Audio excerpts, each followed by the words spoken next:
eThekwini Metro and districts of Ilembe, Ugu, Kinkechwayo, and Mgungundlovu being most affected. Heavy rainfall and flooding have also been experienced in the Eastern Cape, particularly in the districts of Alfred Nzo, Joe Gabi, and O.R. Tambo, where roads, bridges, and houses have been extensively damaged, especially in the Port St. John's area. To date, a total of 443 people are known to have lost their lives in KwaZulu-Natal, and there's been a reported death also in the Eastern Cape as a result of the floods. Approximately 48 people are missing or unaccounted for in KwaZulu-Natal. Last week, I and a number of ministers, accompanied by Premier Sihle Zikalala and MECs, as well as the Executive Mayor, Nkolisi, and councillors, visited several affected families. They told us heartrending stories about children, mothers, fathers, sisters, brothers, grandparents, and neighbors being swept away as their homes crumbled under the pressure of the flood of waters. In one case, a family of 10 people was wiped out. There are few words of comfort that can ease the pain and the anguish and the torment of those people who have lost their loved ones. On the other side of the country, the community of Langa in Cape Town is counting the cost of a devastating fire which destroyed about 300 homes and displaced around 1,000 people. We are working with the city of Cape Town to provide shelter and relief to the affected families. Tonight we are a nation that is united in our grief and pain. We are, however, a nation united in our determination to assist those who have lost their homes and possessions and who are in desperate need of food, water, and shelter. The rains of the last week have caused extensive damage to homes, businesses, roads, bridges, water, electricity, infrastructure, rail, and telecommunications as well. The flooding has disrupted fuel and food lines and supplies. Areas located close to rivers and waterways, particularly informal settlements, were severely affected and many dwellings were swept away. Nearly 4,000 homes have been completely destroyed and over 8,300 homes have been partially damaged in KwaZulu-Natal. It is estimated that more than 40,000 people have been displaced by these floods. This is a humanitarian disaster that calls for a massive and urgent relief effort. The lives, health, and well-being of thousands of people are still at risk. The floods have caused great economic and social damage. Many of our people have been traumatized psychologically, and they are in need of great socio-psychological help. The Port of Durban, which is one of the largest and busiest shipping terminals on the African continent and which is vital to our country's economic, has been severely affected. Access to the port has been disrupted by extensive damage to the Bay Head Road, which links to the Durban port operations to the rest of the country.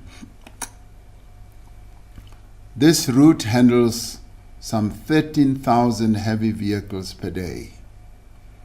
The damage caused to businesses in the area have not been fully quantified, but assessments so far suggest that the eThekwini Metro accounts for nearly half of all reported damage. There has also been extensive damage to public infrastructure, including schools, health facilities, police stations, magistrates' offices, and various government buildings as well. It is estimated that over 270,000 learners have been affected by these floods. Over 600 schools have been damaged. 16 of these schools cannot be accessed due to damage to connecting roads and bridges. We are saddened by the reports that a number of learners and at least one educator have died as a result of these floods. 66 public health care facilities have been affected, although there's been minimal disruption to health services in most affected districts.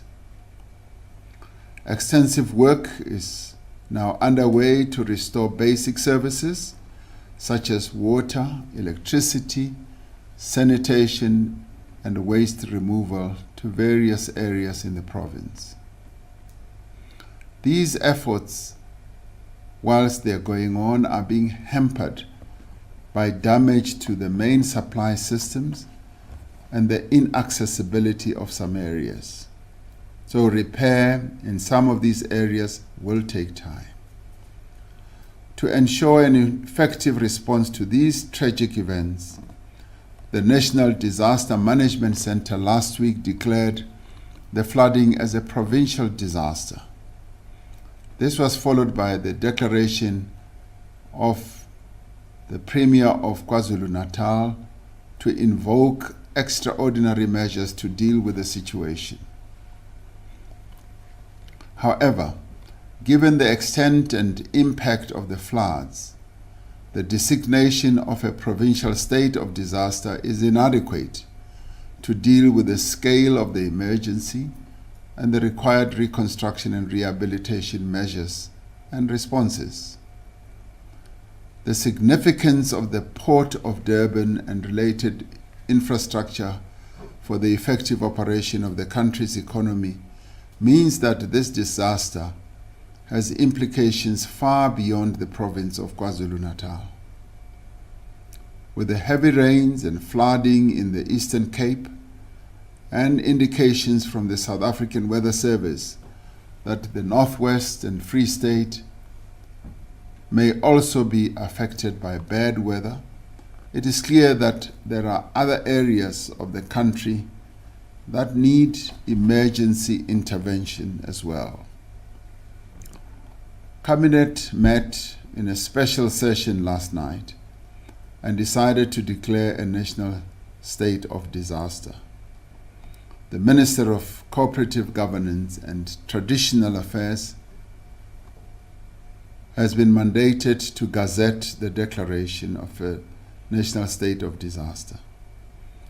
This is to ensure an effective response across all spheres of government to the extreme weather events and conditions that have occurred in several parts of the country. The primary responsibility to coordinate and manage the disaster is assigned to the national sphere of government, working closely together with provincial governments and municipalities. It enables the mobilization of more resources, capabilities, and technical expertise in providing relief, recovery, and rehabilitation to affected areas. But it further gives more meaning to our work as an integrated government where the district development model is put fully in action, where national government, provincial government, and local government work together to address the type of challenges that we now have. We will be responding to this disaster in 3 phases. First, we will focus on the immediate humanitarian relief, ensuring that all affected persons are safe and that their basic needs are met. Second, we will focus on stabilization and recovery, rehousing people who have lost homes, and restoring provision of services. And thirdly, we will focus on reconstruction and rebuilding, as many areas have been destroyed and devastated, including infrastructure. This will not only involve the construction and repair of major infrastructure, it will also involve the construction of houses in suitably located areas and measures to protect the residents of these areas from such adverse weather events also in the future.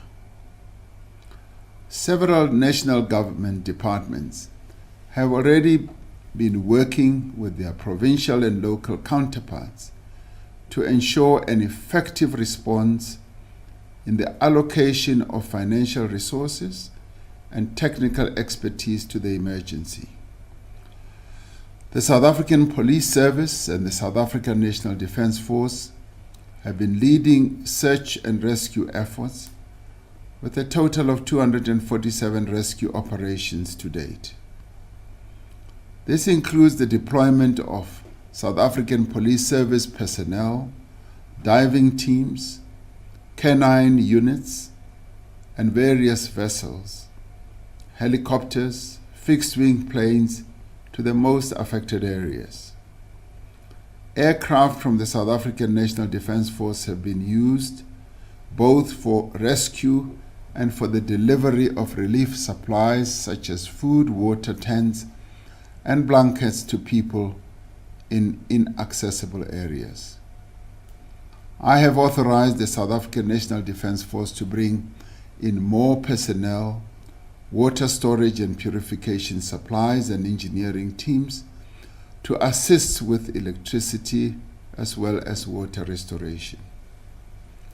Various government departments at national and provincial level, as well as municipalities and non-governmental organizations and businesses, are helping with the distribution of basic relief materials such as food, blankets, mattresses, clothing, chronic medication, toiletries, and cooking utensils. And many of these organizations we can be proud of.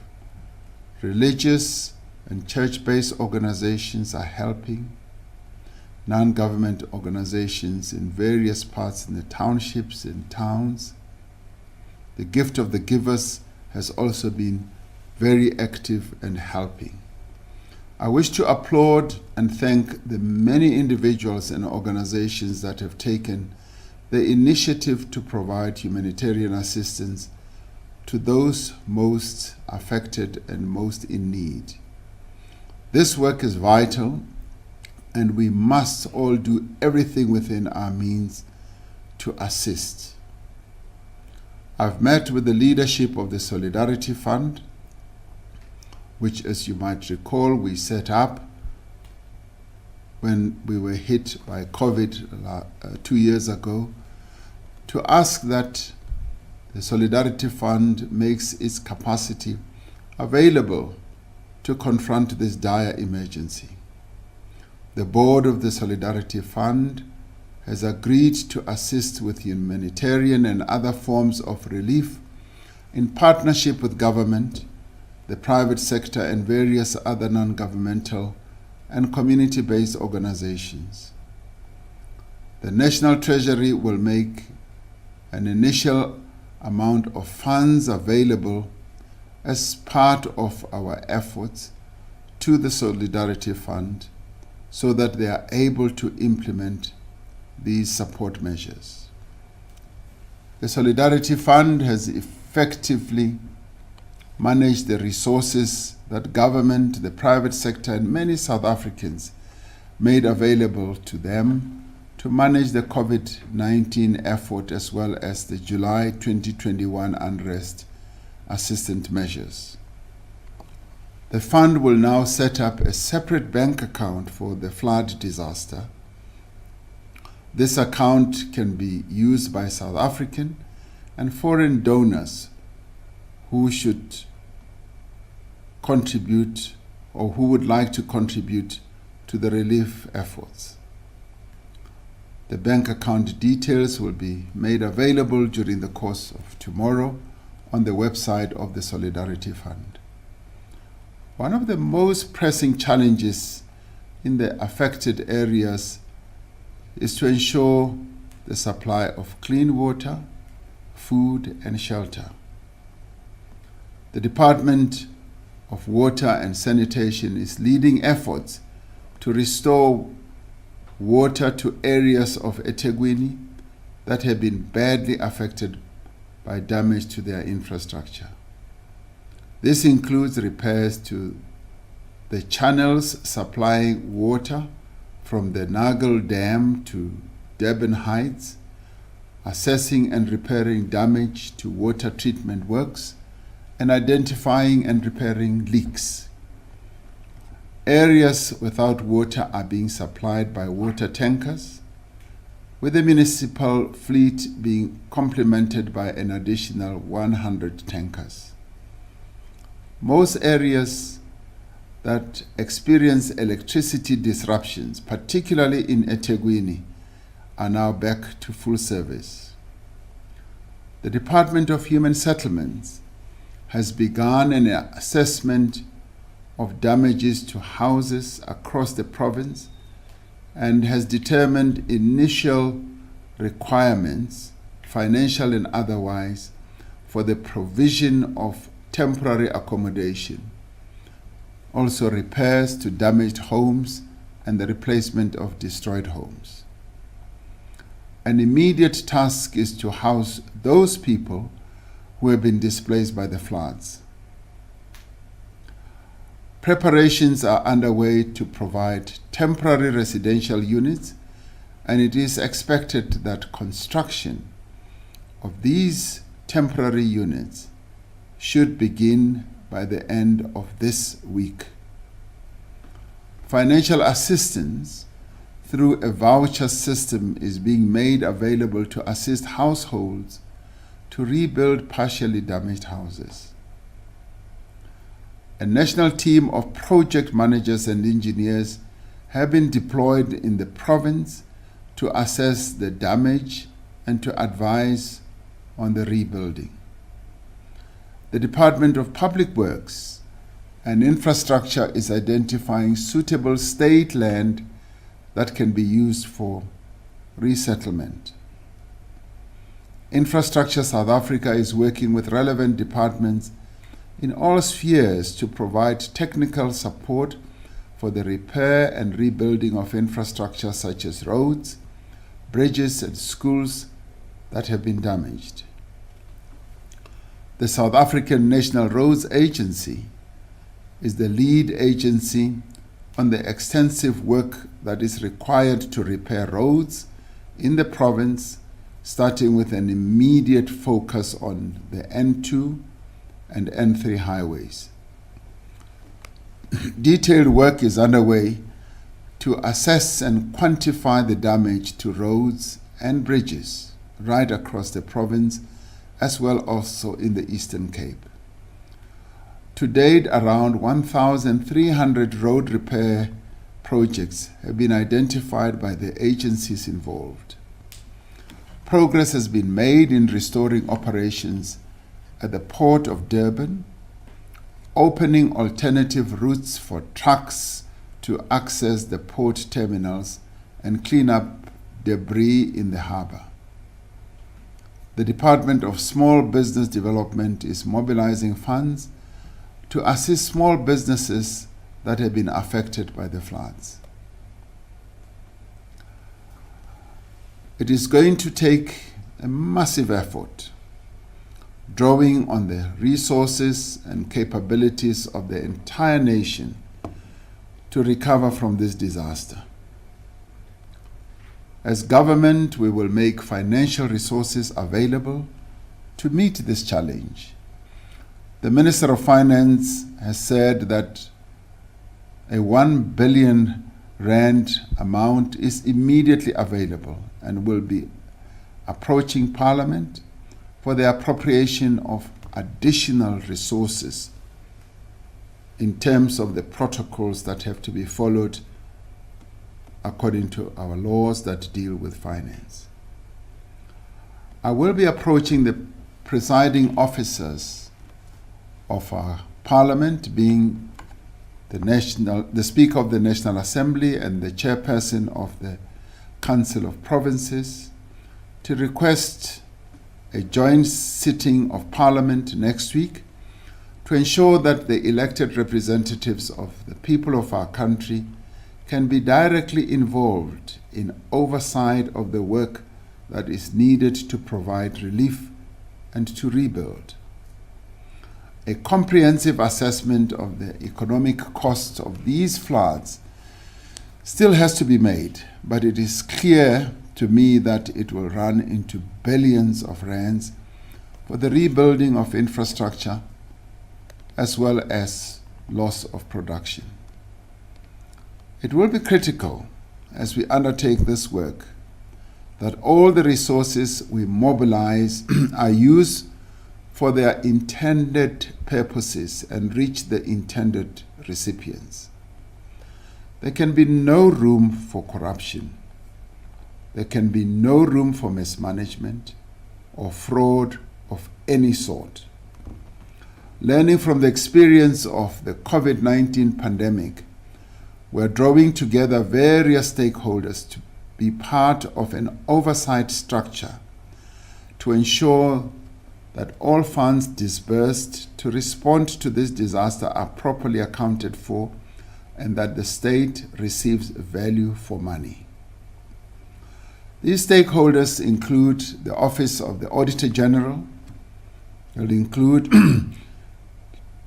business representatives, religious sector, labor, community-based organization, as well as professional bodies such as engineers and accountants.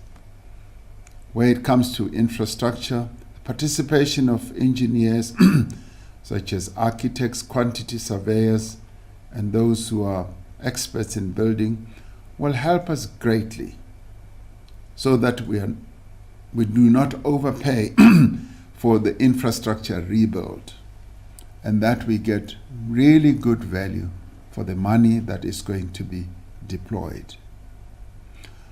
We are determined that there must be transparency and accountability as the projects are costed and implemented, as well as how resources are deployed right from the beginning, not after the money has either been wasted or stolen.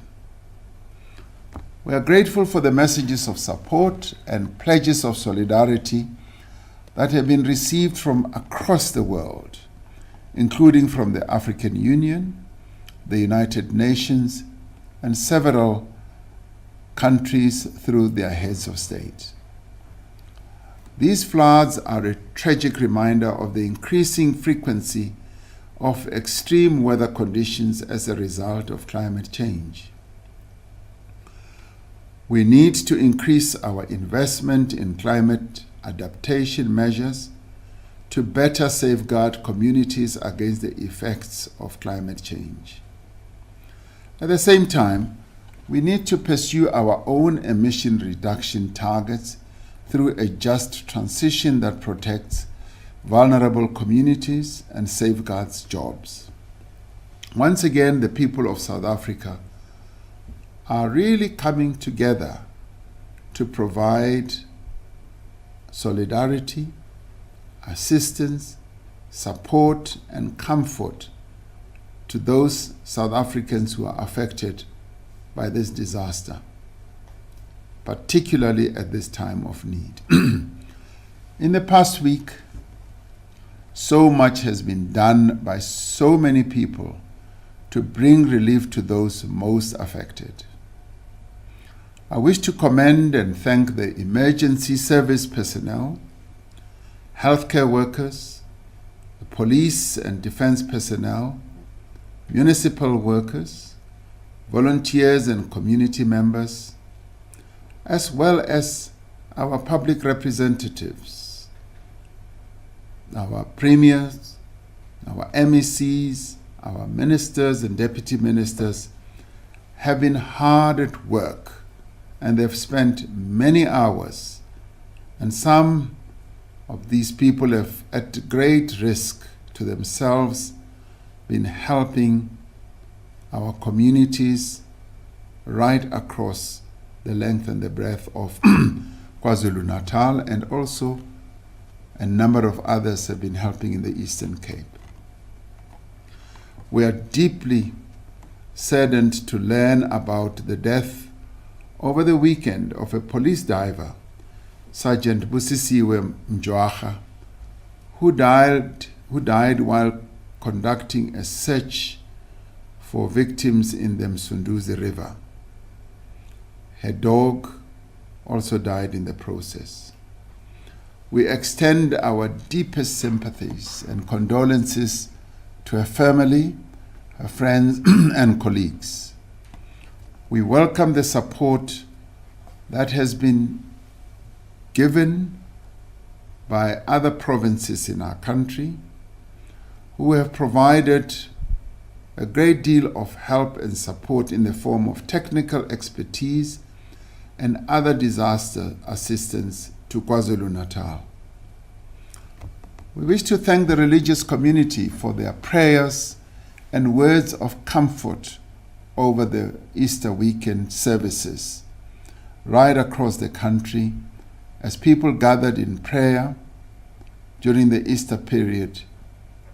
Many prayers have been offered to the people of KwaZulu-Natal. There is still so much more that needs to be done to restore homes, the lives and the livelihoods of those who have suffered greatly. Let us all work together as a united and determined nation to recover and to rebuild from this tragic disaster. We have done it before, and we are now called upon once again to demonstrate our solidarity as we did during the heightened period of COVID-19. May God continue to bless our country and protect its people. I thank you and good night.